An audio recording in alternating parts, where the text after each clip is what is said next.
Hey my friends, this is Kalam again here. In this tutorial, I'm going to show you how you can add Favicon to your WordPress website. So first of all, you need to log in on your WordPress website, then go to Appearance, then go to Customize, then go to Site Identity, then select Site Icon. Just click on here, then import your logo. So first, this is my site icon. Okay, then select.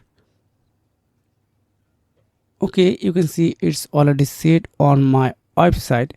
Just click on publish. Anyway, if you want to know how to create a website on wordpress.com, it's absolutely free domain and hosting for lifetime.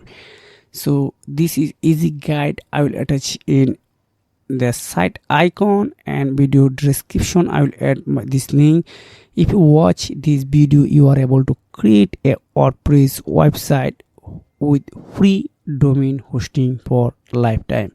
So if you have found this video helpful for you, make sure like and subscribe this channel. See you again, take care.